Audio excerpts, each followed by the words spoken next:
Imagine being on the brink of stardom, living a life filled with beauty pageants, movie roles, and endless possibilities. Tammy Lynn Leppert was just 18 with her whole life ahead of her. She had already won 280 out of 300 beauty pageants and was making waves in Hollywood with small roles in movies like Spring Break and Scarface. But one sunny morning on July 6, 1983, everything changed. Tammy left her mother's home in Rockledge, Florida, and simply vanished. No clues, no goodbyes, no trace. Her family and friends were left heartbroken, grappling with endless questions and fears. How could someone so full of life just disappear? What happened to this young starlet who had so much promise? Join us as we dive into the mysterious disappearance of Tammy Lynn Leppert and explore the facts, theories, and what we believe might have happened to her. Tammy Lynn Leppert. Tammy Lynn Leppert was born on February 5, 1965, in Rockledge, Florida. Her mother, Linda Curtis, was a theatrical agent, and Tammy was a stunningly beautiful child. Tammy entered her first beauty pageant at age 4. Her striking looks and natural talent quickly made her a standout. Before long, she was appearing in local commercials and even landed a spot on the cover of CoverGirl magazine. Tammy's success in beauty pageants opened a door to acting. By the age of 16, she had participated in over 300 beauty contests, winning 280 of them. Linda, like her mother, played a significant role in guiding her career. In 1978, Linda told the Orlando Sentinel that Tammy loved the stage and always went for the highest level she could reach.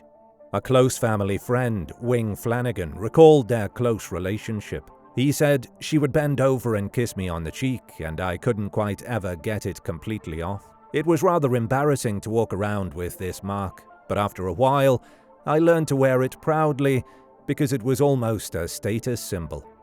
As Tammy grew older, she transitioned from pageants to acting. She landed small roles in movies like Spring Break, Little Darlings, and the iconic Scarface.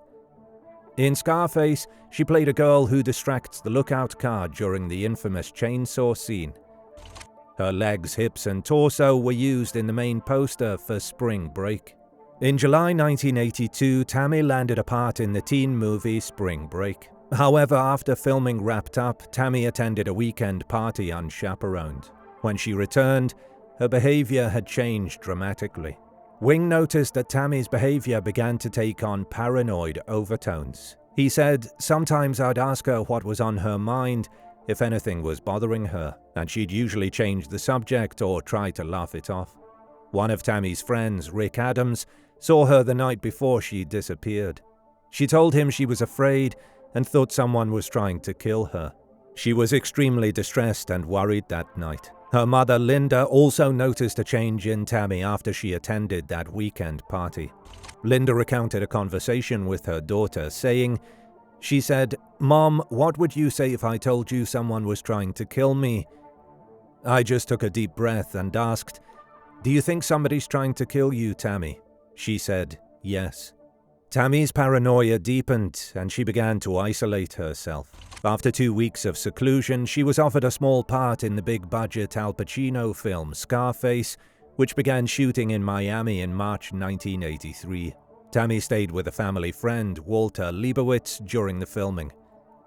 According to Walter, everything seemed fine until the 4th day of filming. Walter received a call from the casting director who told him that Tammy had a breakdown on the set. She had been watching a scene where someone was supposed to be shot and artificial blood was used. Tammy started crying hysterically and had to be taken to a trailer. She was in a tremendous state of fear and anxiety. Walter suggested that Tammy's mother take her to a doctor and the police to determine if her fears were psychological or if someone was actually trying to harm her. Tammy quit the film and returned home. At her mother's insistence, she spoke to the local sheriff but didn't mention feeling her life was in danger. Even with her family, Tammy's paranoia persisted. Wing said that Tammy was now convinced someone was trying to poison her. The mysterious disappearance of Tammy Lynn Leppert. It was on July 1st. Tammy finally snapped.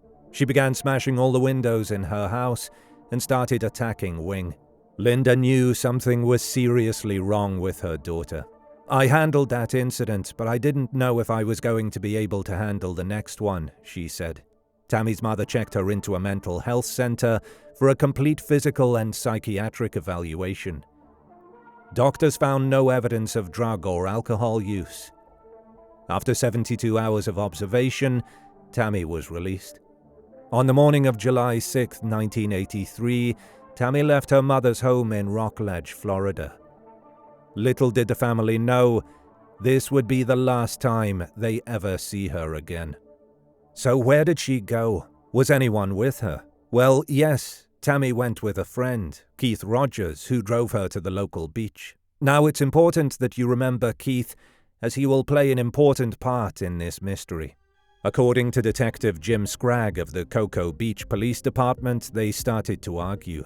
Keith said they argued, and Tammy asked him to let her out near the glass bank in Cocoa Beach. And so he complied, dropping her off about 5 miles from her house. It's important to note that she was barefoot and carried no purse. And so Tammy was last seen walking along State Road A1A near the Glass Bank building on July 6, 1983. Initially, the police thought she had run away, but Tammy has never been seen or heard from since. And who was the last person she was with? Keith. When Tammy Lynn failed to return home, Linda notified the police. They were not too concerned at first, as Tammy was 18, an adult. They thought she might have taken some time for herself or run away. But her family believed she would not have left without telling them. It took the police 5 days to file a report on Tammy Lynn's disappearance. Her disappearance left her family and friends heartbroken and desperate for answers. Detective Scragg stated, "We talked to some of her close friends. They felt strongly that Tammy was having problems at home and wanted to leave. On the other hand, Tammy's mother claimed she was afraid of the male friend who had picked her up that day. However, the police did not consider him a suspect, and no charges were filed against him." Tammy's mother said Tammy seemed paranoid and nervous, refusing to eat or drink from open containers, and constantly suspicious that someone was out to hurt her. Most notably, on the morning she disappeared, she had not combed her hair before leaving the house, which her mother said was very out of character for her. After Tammy's disappearance, Cocoa Beach detective Harold Lewis received 2 phone calls from a woman claiming Tammy was still alive. In the first call, the woman said Tammy would make contact when the time was right. During the second call, she said Tammy was doing what she always wanted, going to school to become a nurse. The detective, however, did not suspect foul play in Tammy's disappearance and believed she had decided to run away. At the time of her disappearance, Tammy Lynn Leppert was between 5 feet 4 inches and 5 feet 5 inches tall and weighed between 105 and 115 pounds. She had curly blonde hair and hazel eyes. Some accounts stated that witnesses saw her barefoot just before her disappearance, although these were never corroborated. There was also speculation that she may have been 3 months pregnant at the time. Despite extensive searches and investigations, no solid clues about Tammy's fate have ever been found. Chilling theories and a case that remains cold. Tammy Lynn Leppert's disappearance has left many questions unanswered. Over the years, several chilling theories have emerged, but none have been confirmed. Let's explore some of these theories. Theory 1. The Beauty Queen Killer. One suspect was Christopher Wilder, known as the Beauty Queen Killer. Wilder was responsible for the murders and disappearances of many young women in Florida during the early to mid-1980s. His method was to lure young women with promises of modeling gigs. Given that Tammy was a model, her family thought Wilder might have targeted her. They even filed a lawsuit against him, but eventually dropped it. Wilder was killed in a shootout with the police in 1984, and his involvement in Tammy's disappearance was never confirmed. Theory 2. The Vampire Rapist. Another suspect was John Brennan Crutchley, a convicted serial killer and rapist. Crutchley was known as the vampire rapist because he drained and drank the blood of one of his victims. He was active in the area when Tammy disappeared, and so he too was considered one of the suspects. Crutchley was sentenced to life in prison in 1986 and committed suicide in 2002. Despite his horrific crimes, no evidence linked him to Tammy's disappearance. Theory 3. Local drug and money laundering ring. Tammy's mother, Linda, had her own theory. She believed Tammy had knowledge of a local drug and money laundering ring. Linda thought this information made Tammy a target. According to Linda, Tammy showed signs of paranoia before she disappeared. She was cautious about her food and drinks, fearing they might be tampered with. Linda even wrote a screenplay accusing local elites of being involved in Tammy's disappearance. Unfortunately, Linda died at the age of 54 on October 4, 1995, in Orange, Florida, without finding out what happened to her daughter. At the time, Linda was already terminally ill, diagnosed with degenerative heart disease. She suffered greatly in her final months. Her dying wish was to find out what happened to her daughter, but that hope never came true. Despite these theories, Tammy's disappearance remains a mystery. Age progressions have been created to show what she might look like today. These images were made by forensic artists and the National Center for Missing and Exploited Children. Tammy's DNA profile has been processed, but her dental records and fingerprints are still missing. Poor record keeping may have caused her dental records to be lost.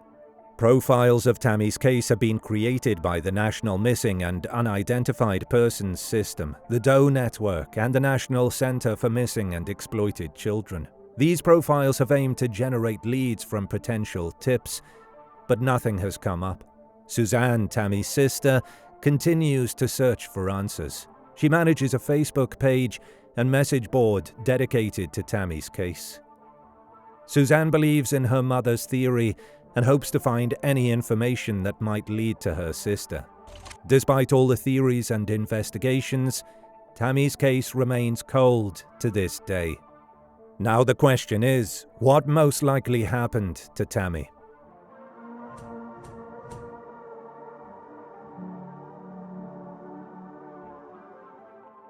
This is a question that has puzzled investigators, her family, and those who have followed her case for years. To try and find the most logical scenario, let's piece together the clues we have. We know that Tammy was an aspiring actress and model, and her career seemed promising. However, her behavior changed drastically after filming her first movie. Her friend Wing noticed a change, and her mother observed that Tammy became increasingly paranoid. Tammy's paranoia was evident when she began to believe someone was trying to kill her, even going as far as suspecting poisoning. One crucial clue is her plan to move to California to pursue her acting career. But she never made it there, quite unusual. On top of that, her mother noted that she left for the beach without combing her hair, which was another unusual occurrence for her. Then there was Tammy's behavior that hints at someone deeply troubled or feeling threatened. Now let's go back in time. So Tammy went to the beach with Keith Rogers, and this was the same person who saw Tammy last. Her mother reported her missing shortly after she left with Keith and didn't return home. This suggests that something might have happened during or after their beach visit. So Keith Rogers' involvement raises big questions here. If he was the last person to see Tammy, he might have insights into what happened. Did they have an argument? Did someone else approach them? Keith's actions and statements could provide crucial leads, but there's no clear information on whether he was thoroughly investigated. Perhaps he knew something, but didn't openly confess. Now let's consider the theory involving Christopher Wilder, the beauty queen killer. As we have discussed before, Wilder was known for luring young women under the pretense of modeling gigs. Tammy, being a model, perfectly fits the profile of Wilder's victims. Although her family sued Wilder, they later dropped the charges. So Wilder's death in a police shootout leaves many questions unanswered. However, since there is no concrete evidence linking Wilder to Tammy's disappearance, we can only speculate and think he might have been the most crucial lead.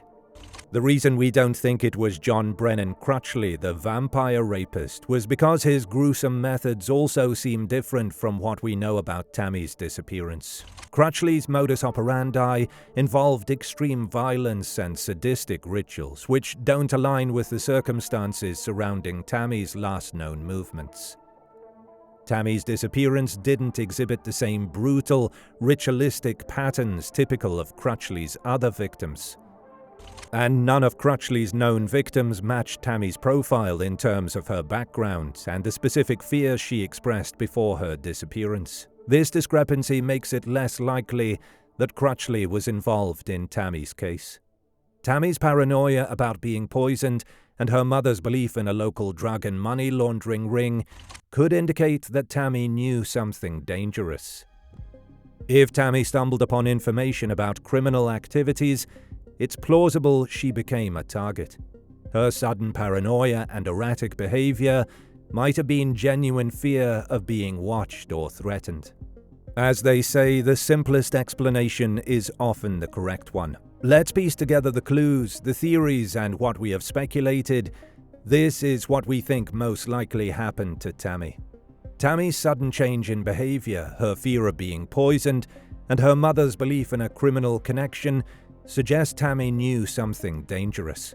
And that's what we think really happened. Tammy might have been silenced to prevent her from exposing what she knew. So the most logical scenario is that Tammy was targeted because she knew too much. She might have confided in someone or been seen as a threat to a criminal operation. The beach visit with Keith Rogers could have been a setup, or she could have been followed and taken by someone who knew her routine. The reason we don't think it was purely a random act of violence is because of the context. Tammy's paranoia and her mother's unfinished screenplay accusing local elites point towards a targeted action rather than a random one. You see, random crimes don't usually involve such detailed backstories of fear and suspicion, like in Tammy's case. So to sum up, the most plausible scenario supports the local drug ring theory. Tammy Lynn Leppert was silenced because she knew too much about illegal activities happening around her. Her behavior changes, fear of being poisoned, and her mother's strong suspicions support this theory. While we may never have all the answers, this theory aligns with the clues and context we have. What do you think happened to Tammy Lynn Leppert? Was it connected to local criminal activities, or was it something else entirely? Leave your thoughts in the comments below. And if you love our content and want to support our channel, do check out our web shop where you can find exclusive true crime merch brought to you by Bad Things.